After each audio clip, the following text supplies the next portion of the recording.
warahmatullahi wabarakatuh. Yang kami hormati Ibu Kepala Balai Prasarana Pemuda Wilayah Gorontalo.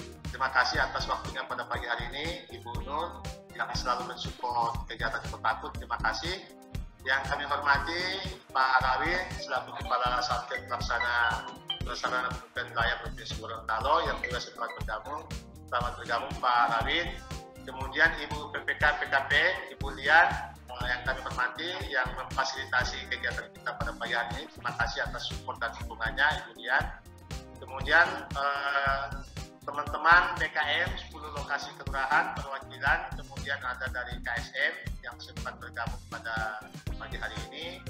Teman-teman tim fasilitator lokasi BKM ada di 3 tim dari 7 tim, kemudian teman-teman di Kortot, kemudian teman-teman di OSP.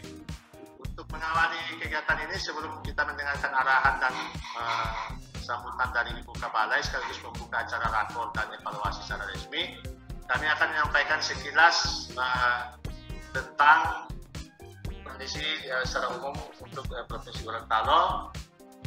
Mohon izin Ibu Kabalai, saya kasih info singkat tentang progres saja secara singkat sebelum paparan oleh teman-teman di Korto dan di OSP.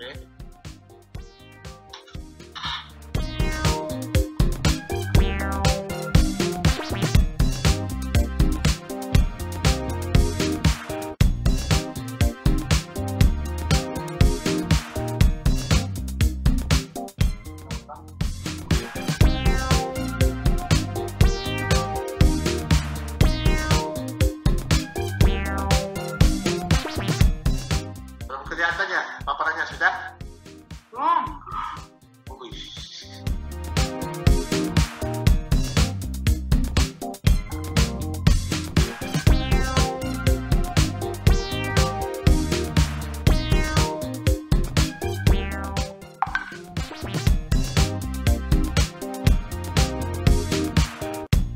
Sudah kelihatan sudah? Ya. Terima kasih untuk Provinsi Gorontalo di tahun 2020 itu mendapatkan alokasi 10 miliar untuk 10 kelurahan, 4 di Kota Gorontalo dan 6 di Kabupaten Gorontalo, dengan alokasi PPM masing-masing 4 miliar di kota dan 6 miliar di kabupaten. Untuk PPM yang sudah cair di tahap pertama 7 miliar, di Kota Gorontalo 2,8 miliar, kemudian di Kabupaten Gorontalo 4,2 miliar. Kemanfaatan sampai hari ini, status di akhir Juli kemarin, dari 7 miliar yang sudah cair itu, pemanfaatannya sekarang untuk Provinsi Gorontalo sekitar 4,1 miliar, yang di kota 1,9, kemudian di kabupaten 2,1, sehingga progres pemanfaatan kita sampai hari ini secara akumulatif itu untuk Provinsi Gorontalo 41,8, di Kota Gorontalo 49,1%, kemudian di kabupaten 36. Dengan program fisik itu kurang lebih 41% juga, kemudian di Kota Gorontalo 45 dan di kabupaten sekitar 38. Dengan total nilai fisik sekitar 4,1 miliar. Jumlah tenaga kerja yang terserap sampai hari ini 600 orang dengan jumlah HOK 14,462 HOK. Dengan realisasi biaya HOK itu sekitar 1,4 miliar.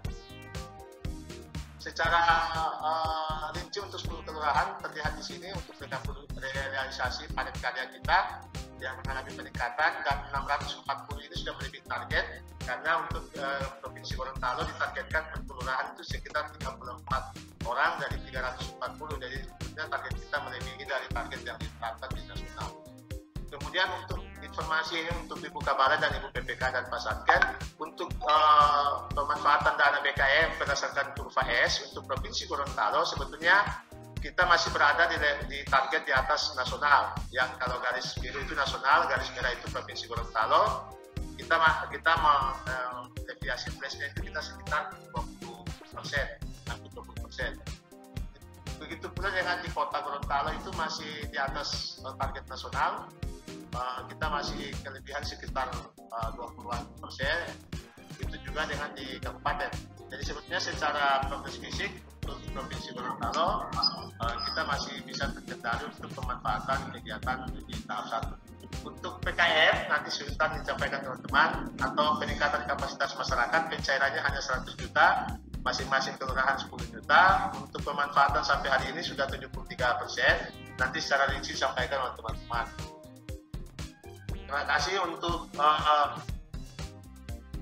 itu informasi awal yang kami sampaikan untuk Ibu Kabalai, bahwa untuk persentase rata-rata kita masih melebihi di atas nasional. Selanjutnya teman-teman sekalian, kita akan mendengarkan arahan sekaligus sambutan dan membuka acara saya rata dulu, Pak, dan evaluasi kegiatan Kotaku Provinsi Gorontalo. Kepada Ibu Kabalai kami persilakan dengan hormat. Terima kasih, Pak. Terima kasih. Bismillahirrahmanirrahim. Assalamualaikum warahmatullahi wabarakatuh. Waalaikumsalam. Waalaikumsalam warahmatullahi wabarakatuh. Kita sudah hadir di rapat evaluasi ya, dan koordinasi dan evaluasi kegiatan program Kotaku di sebuah kabupaten yang di kota dengan Kabupaten Gorontalo.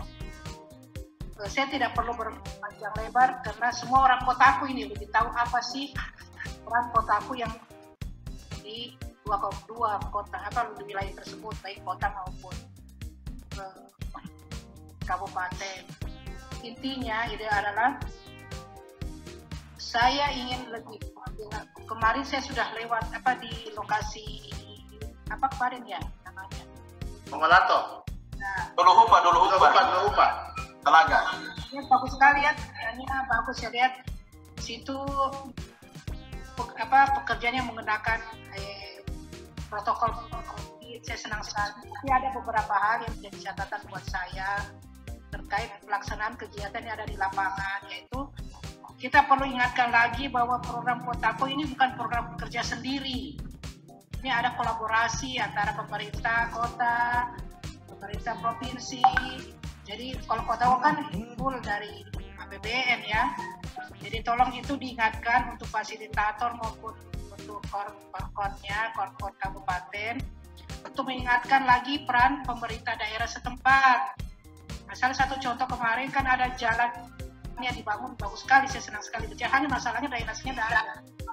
Jadi tolong itu supaya penanganan pengurangan kawasan kumuh di suatu lokasi itu tuntas. Ya, saya mohon teman-teman untuk kalau ada kendala terkait untuk menginformasikan ke tingkat pimpinan yang lebih tinggi, nanti kami akan coba sampaikan kalau ada forum atau kegiatan lagi yang lebih mengundang SKPD atau Bupati. Karena biasa ini hal yang biasa tidak diketahui pimpinan-pimpinan atasannya, bahwa ternyata ada kolaborasi di dalamnya. Salah satu contoh kemarin waktu saya kegiatan untuk PLP, begitu saya ketemu Pak Bupati Kabupaten Gorontalo, pada dia baru kaget kalau ternyata harus ada peran dari masing-masing kabupaten, peran Pemk.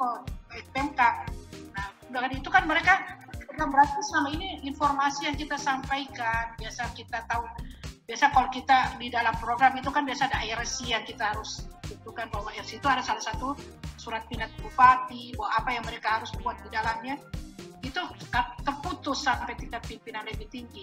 Yang malah mereka penentu kebijakan untuk pelaksanaan kegiatan di lapangan. Jadi kita tolong untuk teman-teman untuk selalu mensosialisasikan hal ini. Terus yang kedua terkait dengan kata berkelanjutan. Kelanjutan sini saya harap juga kan ini salah satunya tujuan program Kotaku adalah pemukiman yang layak huni, produktif dan berkelanjutan. Kelanjutan di sini jangan putus pada saat kita hanya kegiatan Kotaku. Nah, ada kan di dalam Kotaku itu kan ada perencanaan secara makro ya, setahu saya ya. Nah, Kotaku sudah buat apa di situ?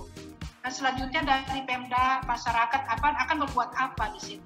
Ya, dan tolong itu kata yang kita harus selalu ingatkan ke masyarakat bahwa mereka punya peran setelah program Kotaku sudah terlaksana di lapangan. Jadi jangan saya berharap suatu waktu kita ke sana kok kembalinya melihat suatu kawasan yang menjadi kumuh lagi. Jadi kita ada perubahan lah. Sehingga program Kotaku itu betul-betul dari suatu program yang betul-betul bisa misalkan program unggulan lah untuk kami di Balai berharap penurunan kawasan selain ada perubahan. Terus yang selanjutnya adalah fasilitator yang ada di lokasi, tolong ya, itu saya berharap pandemi selama ini wabah ini sudah semakin Gorontalo sampai masuk kota besar. Yang tracing kalau tidak salah ya, ada yang buat sudah terindikasi COVID. Jadi saya ingin teman-teman untuk bisa memprotek diri sendiri, bisa melihat kalau di sini sudah ada positif, bagaimana kita sebagai orang yang kita berasa kita ini sehat kan, kita jangan sampai terjangkit dengan hal itu. Jadi sudah mulai memprotek, tetap menggunakan masker, jarak, sering cuci tangan, baru yang paling utama itu makanan itu yang paling utama untuk menaikkan imun tubuh kita. Karena kalau imun tubuh kita ada, insya Allah corona itu tidak mau masuk di dalam tubuh.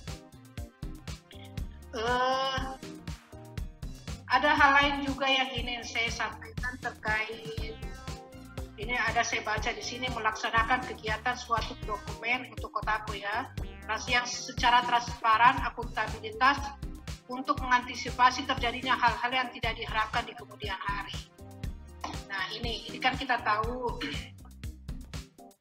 tahun ini tahun yang paling berat buat kami di BPPW.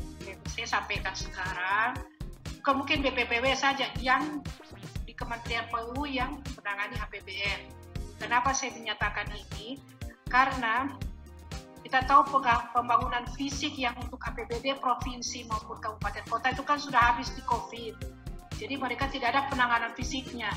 Jadi mata semua terjun, baik LSM, baju coklat muda, coklat tua, dan lain-lain lah. Kita tidak usah sebutkan siapa, itu selalu tertuju kepada kegiatan fisik yang ada di lapangan. Mereka tidak mau ini apakah ini padat karya, mereka tidak mau tahu ini apakah dia reguler atau full APBN atau bagaimana, mereka tidak mau tahu. Mereka selalu masalah kecil, masalah pasir saja mereka pertanyakan dari mana datangnya pasir. Itu kan hal yang secara logika tidak pernah dipertanyakan, kok sampai dipertanyakan ini pasir ilegal apa legal, kan bukan urusan kita, itu pihak ketiga yang mengambil itu pasir di mana. Nah itu hal-hal yang kecil. Itu juga begitu juga di tempatnya Pak Martin kemarin masalah sanitasi, dia tanya masalah manhole yang ada dari mana, bagaimana, begini. Pokoknya hal yang sebenarnya yang dulu tidak pernah mereka sentuh, sekarang mereka sentuh karena mereka lagi mencari kira-kira di mana ini yang bisa dilihat. Nah itu fisik, karena kita, makanya saya minta sama teman-teman semua untuk menjaga kualitas, transparansi, jangan terlalu kita harus bekerja untuk meminimalisir hal yang ada di lapangan. Ya, kita tolong semua. Itu masih urutan tenang tingkat progres, jadi dia berharap ada sumbangsi dari balai-balai terkait peningkatan progres. Alhamdulillah, saya lihat Kotaku sudah jauh di atas kurva yang rata-rata nasional. Terima kasih Pak Ilham dan teman-teman semua atas kerjasamanya, karena saya tahu baru beberapa bulan yang lalu ya Kotaku ini ya, tapi sudah menyumbangkan hal yang positif buat kami. Mungkin itu yang ingin saya sampaikan. Tak hanya saya tetap sampaikan untuk teman-teman semuanya yang bukan fasilitator kota, semuanya yang ada di acara ini untuk tetap mengikuti protokol kesehatan dengan jaga jarak, pakai masker, jaga stamina. Yang paling utama itu sering cuci tangan, karena kan kita selalu menyentuh bagian-bagian yang tubuh kita yang sangat sensitif, maksudnya virus. Mungkin itu dengan mengucapkan Bismillahirrahmanirrahim. Bersama ini saya membuka rapat koordinasi dan evaluasi kegiatan Kota Tanpa Kumuh atau disingkat Kotaku Provinsi Gorontalo tahun anggaran 2020 dengan resmi. Assalamualaikum warahmatullahi wabarakatuh. Tangan saya.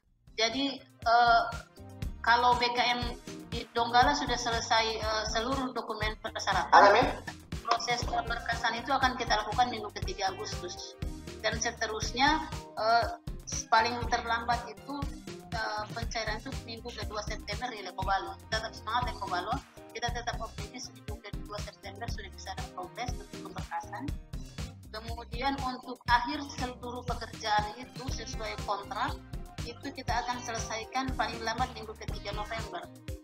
sehingga pada minggu pertama atau paling lambat minggu kedua Desember kita sudah serah terima pekerjaan dengan catatan seluruh setelah selesai termasuk asbul drawing. Jadi informasi juga buat Ibu PPK dan teman-teman BKM dan KSM, di dalam LPJ ini termasuk asbul drawing atau gambar purna laksana atau gambar realisasi seperti itu. Jadi mungkin ini rencana kerja yang akan kita tindak lanjuti bersama, baik untuk dana PKM maupun untuk dana BPM. Terima kasih, dan selanjutnya saya serahkan kembali kepada Pak Tim Leader untuk memandu penutupan.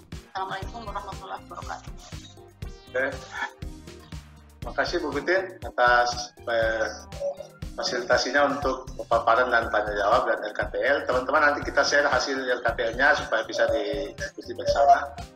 Oke, teman-teman sekalian, mohon maaf ini karena kebetulan di balai ini hari ini ada rapid test, sehingga Ibu PPK, Ibu Satker juga akan bergabung di sana. Mungkin selanjutnya kami persilakan Ibu Lian atau Pak Rawin yang akan menutup raportnya. Bu Lian, masih monitor? Pak Rawin ada Pak? Masih aktif? Adi masih aktif. Pak Rawin masih bergabung, Pak Rawin, Pak Satker? Ya ada Pak. Ya Pak, mungkin pengarahan sekaligus penutupan Pak terkait dengan acara rakor kita pada hari ini, mudah-mudahan bisa menjadi catatan untuk kami ke selanjutnya Pak. Kami persilakan Pak Rawin sedikit arahan sekaligus penutupan Pak. Silakan Pak.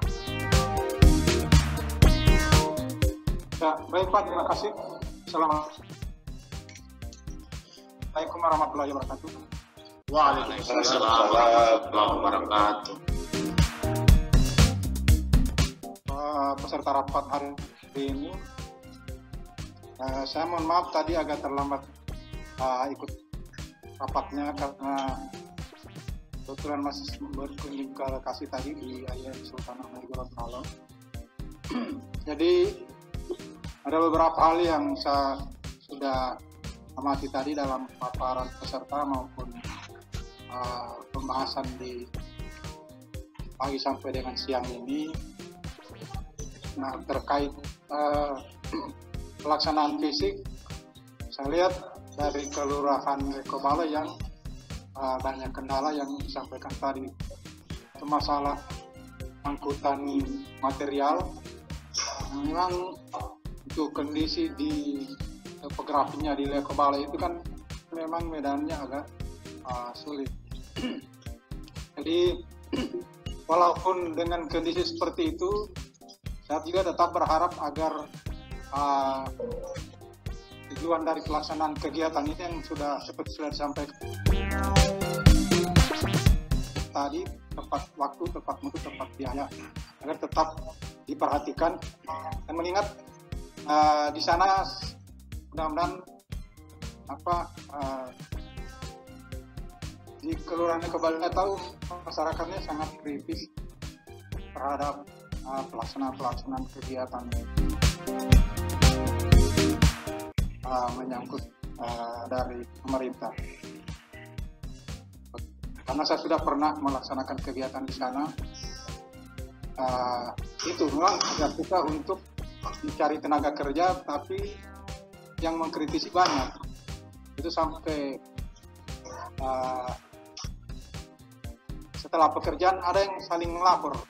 Jadi mudah-mudahan tidak terjadi di kita ini, supaya teman-teman semua tetap konsen di tugas yang diemban, tidak direpotkan dengan hal-hal yang yang non teknis. Jadi untuk seluruh BKM, saya mengingatkan lagi untuk tetap mengikuti pedoman pelaksanaannya, memperhatikan kualitas dan kuantitas dari pekerjaan yang dilaksanakan. Karena intinya di situ. Yang kedua, masalah administrasi. Jadi mudah-mudahan apa yang kita harapkan akan tercapai, insya Allah, dan menjadi amal baik juga buat teman-teman semua. Demikian lebih dan kurangnya apa yang dapat saya sampaikan. Assalamualaikum warahmatullahi wabarakatuh. Waalaikumsalam warahmatullahi. Terima kasih Pak Rawin selaku Kasatker Pelaksana BPPW Gorontalo. Bapak Ibu, demikianlah hasil rapat kita hari ini. Beberapa catatan-catatan nanti kita akan diskusikan lebih lanjut.